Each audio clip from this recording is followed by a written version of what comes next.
Grêmio Internacional, uma das maiores rivalidades do Brasil.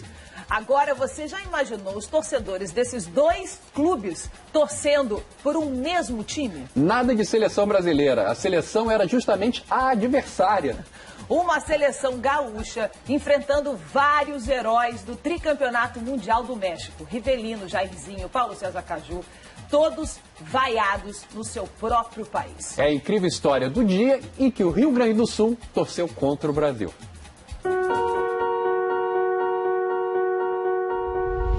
1972, o ano que desafiou a geografia, o jogo de um estado contra sua nação completa 40 anos.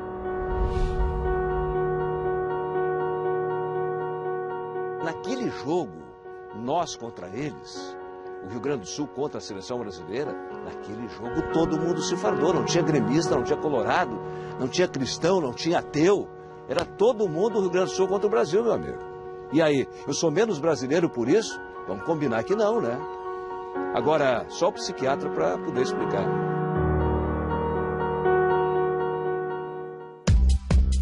Era algo comum na época a seleção enfrentar combinados estaduais. O time se preparava para a Copa Independência, mas o técnico Zagallo não convocou um gaúcho que foi titular na Copa do México em 70. Pronto. O Rio Grande do Sul não quis ser Brasil por 90 minutos.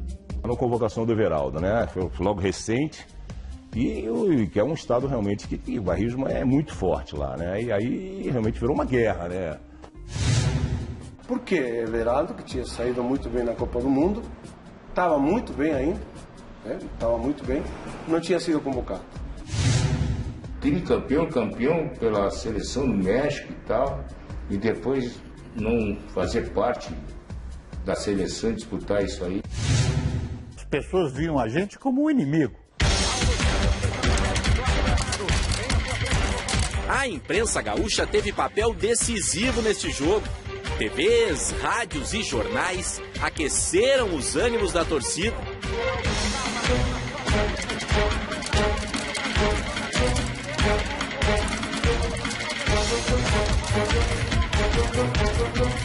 Se alguém entrasse com a bandeira do Brasil lá, certamente não sairia vivo, certo? Então eu retratei aqui nessa charge um brasileiro em cima do poste de luz, certo? Fugindo da torcida gaúcha, dos gremistas e dos colorados. Mas o Brasil não fugiu à luta. Já num processo de renovação para a Copa de 74, Zagallo escalou Leão, Zé Maria, Vantuir, Brito e Marco Antônio, Clodoaldo, Piazza e Rivelino, Jairzinho, Leivinha e Paulo César Caju. O time gaúcho era um combinado da dupla Grenal, formação responsável por um milagre, unir gremistas e colorados nas arquibancadas. E era tudo a mesma coisa, ali nós estávamos representando o Rio Grande do Sul, né? Que é as duas torcidas. E a torcida gaúcha queria ganhar de qualquer maneira da seleção brasileira. 17 de junho de 1972 foi o único dia na história que teve uma trégua nessa rivalidade. Dá para dizer que foi o dia que o Pampa parou, né? Para ver e torcer pelo time comandado por Aparício Viana, que escalou Schneider, Espinosa, o chileno Figueroa, o uruguaio Anchieta e Everaldo, Carbone, Tovar e Torino, Valdomiro, Claudiomiro e o argentino Oberti. Nunca houve nada igual em Porto Alegre, no Rio Grande do Sul. Eu tenho 72 anos de idade, posso garantir. Nunca houve um jogo igual aqui. O Inter foi campeão mundial, o Grêmio foi campeão mundial, tudo bem. Mas aqui em Porto Alegre, no Rio Grande, não houve coisa igual. O Beira-Rio foi o palco escolhido para o grande jogo. Inaugurado em 1969 e em 72, estava novinho em folha. Era o mais moderno do sul do país. Mas o público que lotou o estádio é um dos mistérios deste jogo. Ninguém sabe dizer ao certo, 108 mil pessoas, 105, 106. O que é certo é que o público daquela tarde foi o maior da história da cidade de Porto Alegre.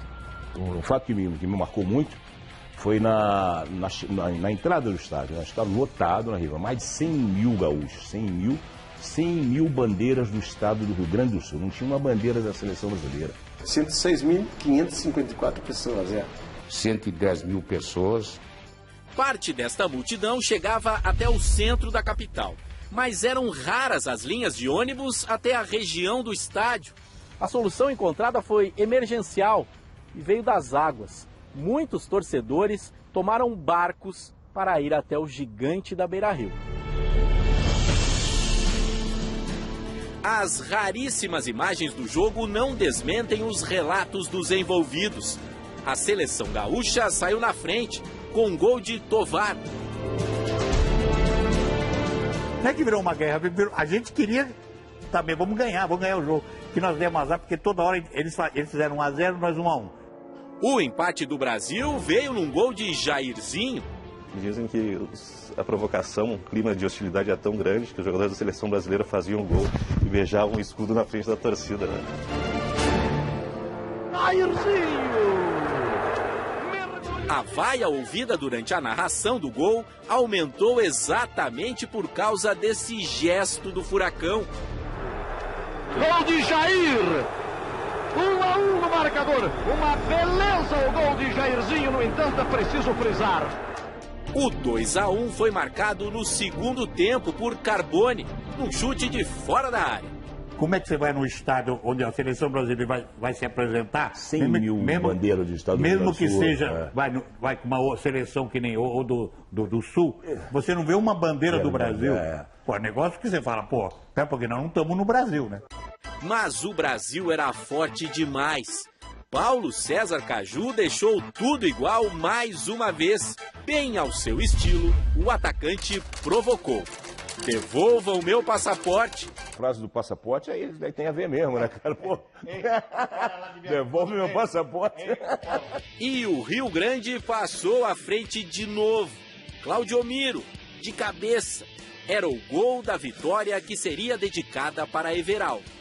Nós queríamos dar um presente para ele, que era vencer a seleção brasileira. Mas um time tricampeão mundial está sempre pronto para uma decisão.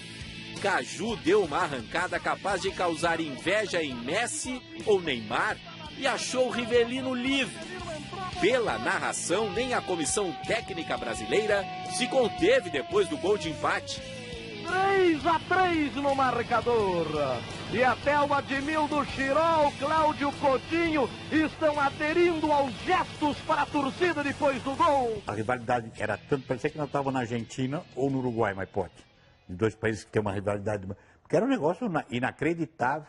Honestamente, não é porque eu fiz parte não, mas foi um dos melhores jogos que nós fizemos, não só por causa do clima de guerra, né, que foi criado, mas porque tinham dois times excepcionais. A seleção gaúcha também era excepcional e o time do Brasil também, entendeu? Um jogaço. Como é que termina o hino do Rio Grande do Sul? Vamos falar sério. Sirvam nossas façanhas de modelo a toda a terra. Modesto, modesto. Sirvam nossas façanhas de modelo a toda a terra, de modelo. É mole? A toda a terra? Que dirá o Brasil, né? Porra. 40 anos depois, perguntado sobre o episódio, Zagallo lembra do jogo, mas não do motivo de tanta polêmica. Tenho na memória o jogo, né? Mas não tenho detalhes como eu tive falando da seleção brasileira, 58, 62, 70, 94. Everaldo jogava no Grêmio e, graças à conquista no México, virou uma estrela dourada na bandeira do clube. Everaldo morreu em 1974, vítima de um acidente de carro.